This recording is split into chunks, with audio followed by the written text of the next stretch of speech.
कल कलेश्वर, उतंकेश्वर, वैश्वानरेश्वर तथा गौतमेश्वर की महिमा। महादेव जी कहते हैं, पार्वती शाकल्येश्वर से नैऋत्य कोण में 60 धनुष दूर कल कलेश्वर लिंग है, जो सब पापों का नाश करने वाला है। भिन्न भिन्न युगों में उसके भिन्न भिन्न नाम माने गए हैं। पहले सत्ययुग में उसका नाम कामेश्वर था, फिर त्रेता में पुल्हेश्वर, द्वापर में सिद्धनाथ और कलयुग में नारदेश्वर हुआ। उसी को कल क्लेश्वर भी कहते हैं। जिस समय सरस्वती नदी समुद्र में मिलने के लिए आई, उस समय उसके जल के शब्द से, महासागर की गर्जना से तथा देवता, गंधर्व, ऋषि, सिद्ध और चारणों ने जो हर्ष ध्वनि की, उसके शब्द से महान कलकल नाद हुआ। उस कलकल ध्वनि से मेरा लिंगमय स्वरूप प्रकट हुआ, इसीलिए उसे कल कलेश्वर कहा गया। द्वापर की संधि में जब कलयुग का प्रवेश हुआ, उस समय देवर्षि नारद ने उस लिंग के समीप उग्र तपस्या की और देवादिदेव महादेव की प्रसन्नता के लिए पौंडरीक नामक महायज्ञ का अनुष्ठान किया। उस यज्ञ के पूर्ण होने पर प्रभास क्षेत्र के निवासी सहस्त्रों ब्राह्मण दक्षिणा के लिए आए। नारद जी ने वहां भूमि पर रत्नों और सुवर्ण की वर्षा कर दी। सब ब्राह्मण उसे लेने के लिए महान कोलाहल करने लगे। इस कारण भी उस शिवलिंग का नाम कल कलेश्वर हुआ। जो मनुष्य उस शिवलिंग को भक्तिपूर्वक स्नान कराकर उसकी 3 बार प्रदक्षिणा करता है, वह मेरे प्रसाद से निश्चय ही रुद्रलोक में जाता है। जो मानव वहां ब्राह्मणों को सुवर्ण दान करके भक्तिपूर्वक गंध, पुष्प और चंदन आदि से कल कलेश्वर की पूजा करता है, वह परमपद को प्राप्त होता है। कल कलेश्वर के समीप ही नकुलीश तथा 2 परम पुण्यमय लिंग हैं।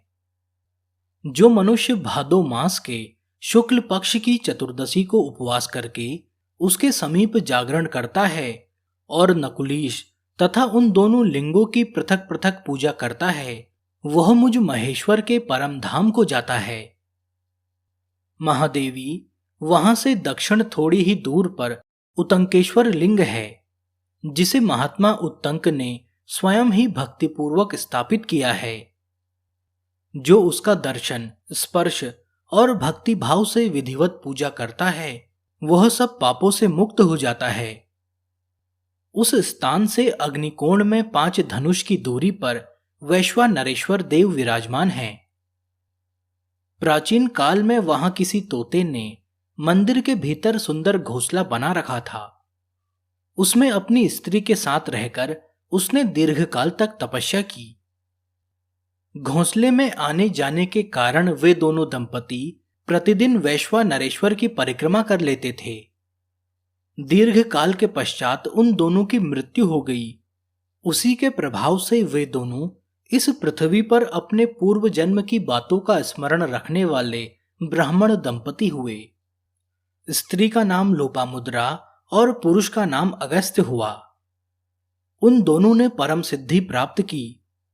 अपने पूर्व शरीर के वृतांत को याद करके महात्मा अगस्त्य ने कहा है कि जो मनुष्य वहीश्वर की परिक्रमा करके उनका दर्शन करता है, वह निश्चय ही सिद्धि को प्राप्त होता है।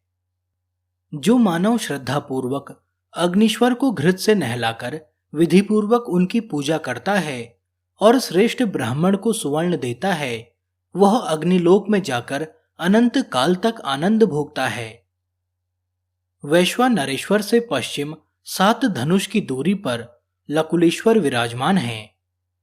जो मनुष्य सदा उनका पूजन करता है, विशेषतः कार्तिक की पूर्णिमा को और उत्तरायण आरंभ होने के दिन उनकी आराधना करता है और बुद्धिमान ब्राह्मण को विद्यादान देता है, वह 7 जन्मों तक धनाढ्य ब्राह्मणों के उत्तम कुल में जन्म ले बुद्धिमान तथा लक्ष्मीवान होता है। उस स्थान से पूर्व दिशा में दैत्य सूदन के पश्चिम 5 धनुष के अंतर पर गौतमेश्वर लिंग प्रतिष्ठित है, जो संपूर्ण इच्छित फलों को देने वाला है। मद्र देश के राजा शल्य ने उसकी आराधना की थी। जो मनुष्य चैत्र शुक्ला चतुर्दशी के दिन गौतमेश्वर को दूध से स्नान कराता है और चंदन, जल तथा फूलों से विधिपूर्वक उनकी पूजा करता है, वह अश्वमेध यज्ञ का फल पाता है।